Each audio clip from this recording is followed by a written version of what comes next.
नमस्कार शेतकरी बंधूंनो, आत्ता आपण आकाश पवार राहणार खरसोळी तालुका पंढरपूर यांच्या या केळीच्या प्लॉटवरती आलेलो आहोत। या केळीच्या प्लॉटला आकाश पवारनी जर का बघितलं तर बायोफिटचे सर्व प्रोडक्ट याला खालून पाण्यातून ड्रीपमधून देण्याचे असतील किंवा फवारणीचे असतील, हे सर्व प्रोडक्ट त्यांनी वापर केले आहेत आणि ह्यांनी कशा पद्धतीने वापर केला आहे आणि याचा फायदा त्यांना या केळीच्या बागेवरती काय झाला आहे आपण आज त्यांच्याच तोंडून ऐकू। त्यात नमस्कार आकाश सर। नमस्कार। हा जो काही केळीचा प्लॉट आहे, हा केळीचा प्लॉट किती एकराचा आहे?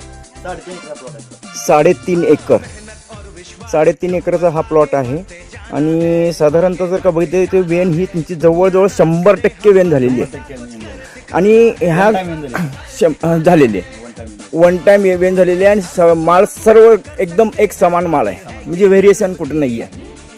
आता मला एक सांगा आकाश सर, याला तुम्ही रासायनिक फवारण्या किंवा रासायनिक खतांचा जो काही डोस आहे तो साधारणतः किती केला? फक्त ते 2 डोस आहेत माझे रासायनिकचे खालून आणि वरून जास्तीत जास्त 10 ते 11 स्प्रे रासायनिकचे झाले असेल। नंतर आपण पूर्ण स्टीम रिच, हां रॅपअप, हां बायो नॅनो, अँटीव्हायरल, हां म्हणजे आपल्या जवळ बायोचे जे प्रोडक्ट आहेत हां त्याच्यावर आणले व्याज एनपीके झेडन त्याच्यावरती येईल। साधारणतः वेन व्हायच्या अगोदर तुमची स्टीमरीजची आणि वेन झाल्यानंतर स्टीमरीजची फवारणी किती झाली? वेन होण्या अगोदर आपली पोंगा भरणीपासून स्टीम रिचचे 3 झाले टोटल। अच्छा, म्हणजे मी पोंगा भरणीपासून स्टीम रिच वापरतो। हां हां हां जी केळीची पोंगा भरणी करते त्यासाठी सुद्धा आपण स्टीम रिच वापरतो।